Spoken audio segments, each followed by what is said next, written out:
Praise the Lord. கர்த்தருக்கு ஸ்தோத்திரம். லூக்கா 11வது அதிகாரம் 17வது வசனம். ஒரு செய்தி உங்களுக்கு சொல்கிறேன். என்ன அப்படின்னா, லூக்கா 11:17. அவர்களுடைய சிந்தனைகளை அவர் அறிந்து அவர்களை நோக்கி, தனக்குத்தானே விரோதமாய் பிரிந்திருக்கிற எந்த ராஜ்யமும் பாழாய்ப்போம், தனக்குத்தானே விரோதமாய் பிரிந்திருக்கிற எந்த வீடும் விழுந்து போகும். அப்போ பார்த்தீங்கன்னா, தனக்கு தானே, அதாவது நமக்கு நாமே பிரிந்திருந்தால் அந்த ராஜ்யம் பாழாய் போகும். அப்போ எதில் நம்ம பிரிந்திருக்க கூடாது அப்படின்னா, ஏசப்பாவும் நம்மளும் தான். நம்மளும் ஏசப்பாவும் சேரும்போது ஏசப்பா ஒரு ராஜ்யம், நம்ம அவருக்குள்ளே போயிடுறோமா? அப்போ நம்மளும் இயேசுவும் சேர்ந்து அமைக்கிற ஒரு கூட்டணி. அவர் நம்மை அணைத்து கொண்டு, இயேசுவானவர் நம்மை வாழ வைக்கிற ஒரு ஒரு அது என்ன செய்யலாம் அப்படின்னா ஒரு வாழ்க்கை. அப்போ ஆண்டவர் என்ன சொல்கிறாங்க இந்த 17வது வசனத்தில், தனக்குத்தானே பிரிந்திருந்தால் அந்த ராஜ்யம் அழிந்து போகுமா? அப்போ அது எந்த ராஜ்யம்? எனக்குள்ளே இயேசுவும் நானும் வாழக்கூடிய வாழ்க்கை.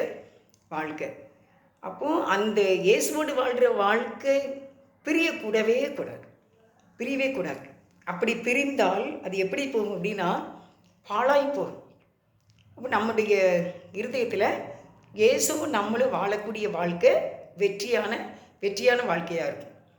அப்போ இயேசுவும் நம்மளுமே ஒன்று சேர்ந்து வாழ்ந்து கொண்டு இருக்கணும்.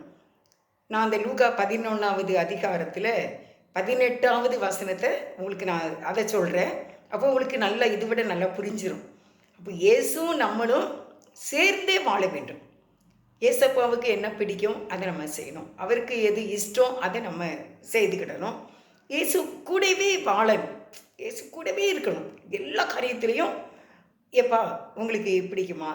சரி, உங்களுக்கு இஷ்டம்னா எனக்கு இஷ்டம்தான்ப்பா, உங்களுக்கு பிடிக்கலையா வேண்டாம்ப்பா, ஆனால் நீங்கள் எனக்கு வேணும். நம்ம ராஜ்யம் என்றைக்கு என்ன செய்யணும்? நிலைத்திருக்கணும் அப்படின்னு தான் நான் ஆசைப்படுறேன் அப்படின்னு நீங்கள் சொல்லணும் ஆண்டவர்கிட்ட. ஆண்டவரே, நம்ம 2 பேருடைய ராஜ்யம் என்னாலும் நிலை நிற்கணும். அப்போ இந்த உலகத்தில் எத்தனை நாளும் நம்ம என்ன செய்திடலாம்? ஜெயிச்சிடலாம், நம்ம வாழ்ந்துடலாம். கண்டிப்பாக இயேசுப்பா நமக்கு உதவி செய்வாங்க. அடுத்து என்ன, அதே வசனத்தில் வாசிக்கிறேன். லூக்கா 11:17, தனக்குத்தானே பிரிந்திருக்கிற எந்த வீடும் விழுந்து போகும். அப்போ நம்ம வீட்டில் வாழ்கிறோம்.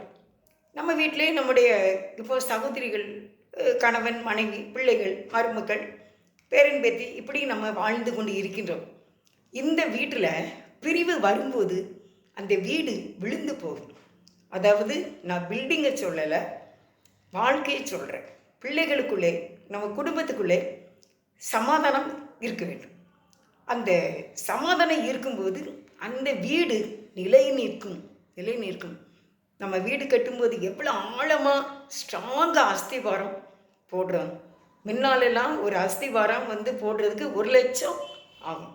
நாங்களும் ஆண்டவருடைய கிருபையினால் ஒரு வீடு கட்டினோம். 6000 தான் அந்த வீட்டுக்கு அஸ்திவாரத்துக்கு நாங்கள் போட்டோம்.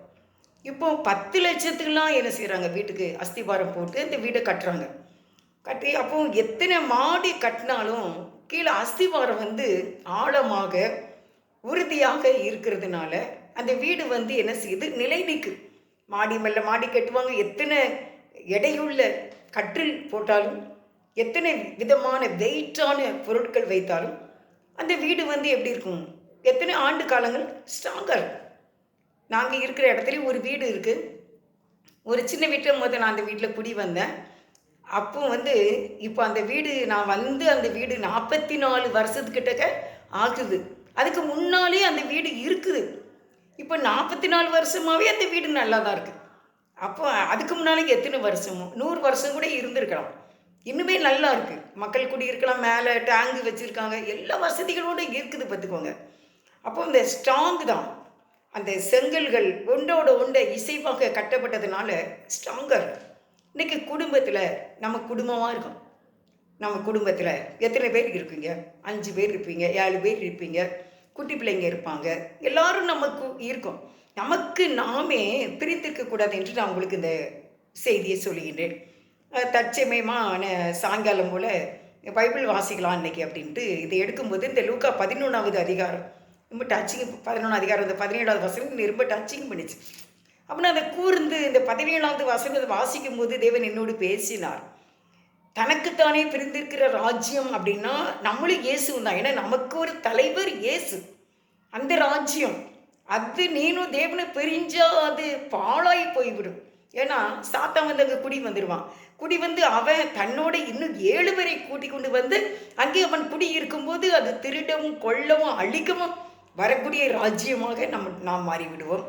இப்போ வியாதிகள், கஷ்டங்களுக்கு மேலே கஷ்டங்கள், துன்பங்களுக்கு மேலே துன்பங்கள், சமாதானம் இல்லாமல் யாரையும் சமாளிக்க முடியாத சஞ்சலமான வாழ்க்கையாக போய்விடும்.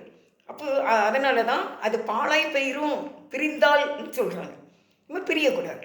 தேவன் நம்மளை என்றைக்கு இணைந்தே இருக்க வேண்டும். அடுத்த வசனத்தில் மதிய வீட்டுக்குள்ளேயும் யாருமே சமாதானம் இல்லாமல் இருக்கவே கூடாது. அப்படின்னா அந்த வீடு விழுந்து போகுமா?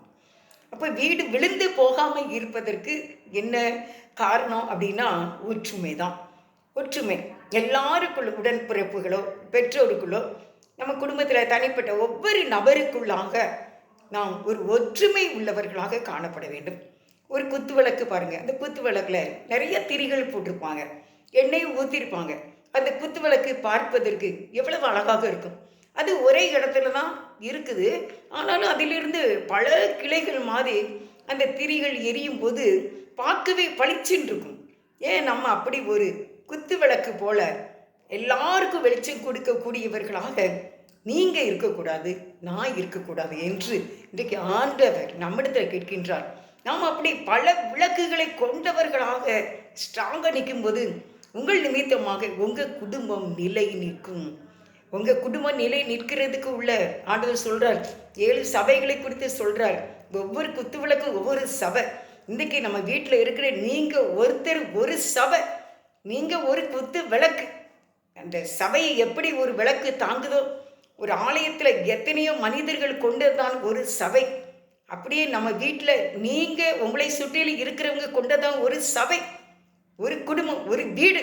அந்த வீடு விழுந்து போகாதபடிக்கு இந்த குத்து விளக்கு போல வெளிச்சத்தை கொடுக்கக்கூடிய பொறுமையும் அன்பும் மன்னிக்கவும் சகிக்கவும் கூடிய பிள்ளைகளாக நாம் இருக்க வேண்டும் என்று இன்றைக்கு கர்த்தர் நம்மோடு பேசுகிறார். நான் 18வது வசனத்தை சொல்லி முடிகிறேன். லூக்கா 11:18. அதில் எப்படி போட்டிருக்கு அப்படின்னா, சாத்தானும் தனக்குத்தானே விரோதமாய் பிரிந்திருந்தால் அவன் ராஜ்யம் எப்படி நிலை நிற்கும்? இதை நீங்கள் பார்த்தீங்களா? சாத்தானும் அவனுடைய ராஜ்யம் பிரிந்திருந்தால் எப்படி நிலை நிற்கும்? அவன் எப்பவுமே கீழே விழுந்து விட்டான். ஆதாம் ஏவாள் பிறக்கிறதுக்கு முன்னாலே என்ன செய்துட்டான்? அவன் விழுந்து விட்டான், பூமியிலே விழுந்து விட்டான், தேவ சமூகத்தை விட்டு தள்ளப்பட்டு விட்டான். ஆனால் இப்பொழுது எத்தனை 1000 ஆண்டுகள் ஆகிவிட்டன, ஆனாலும் அவனுடைய ராஜ்யம் நிலை நிற்கிறது. பார்த்தீர்களா? அவனுடைய சாத்தானுக்குள்ளே எந்த பிரிவினையும் இல்லை, அவர்களுக்குள்ளே எந்த பிரிவினையும் இல்லை. சாத்தான் கூட அந்த பிசாசுகள், அந்த பொல்லாத ஆவிகள் அவ்வளவு ஒற்றுமையாக இருக்கிறதுனால இத்தனை 1000 ஆண்டுகள் ஆகியும் அந்த சாத்தானுடைய ராஜ்யம் நிலை நிற்குது. அவன் மக்களை என்ன செய்துக்கிட்டு இருக்கான்? இன்னும் கெடுத்துக்கிட்டு தான் இருக்கான். இன்னும் அவன் கொல்றான், கொலை செய்ய வைக்கான், விவசாயம் பண்ண வைக்கான், வேசித்தனம் பண்ண வைக்கான், சிகரெட்டு ஊத வைக்கான், கஞ்சா வைக்கான், பாக்கு வைக்கான், எல்லாம் கள்ளத்தனம், களவு, திருட்டு எல்லாம் செய்ய வைக்கான். எல்லாம் அந்த பிசாசினுடைய கூட்டணி, அவங்களுடைய கூட்டமைப்பில் பிரிவினை இல்லை அப்படின்ட்டு ஏசப்பா லூக்கா 11:18 வசனத்தில் சொல்கிறாங்க. எனக்கு உண்மையிலே இந்த வெளிப்பாடு கிடைச்சது எனக்கு ரொம்ப ஆச்சரியமாக இருந்துச்சு. ஏசப்பா, ஆமாம் உண்மைதானே, அவன் தன்னுடைய ராஜ்யத்தை எப்படி கட்டி காக்கான் அந்த பிசாசு கூட்டம். மனிதர்கள் அப்படி இல்லையப்பா, இல்லை, ரொம்ப எனக்கு கஷ்டமாக இருக்குது.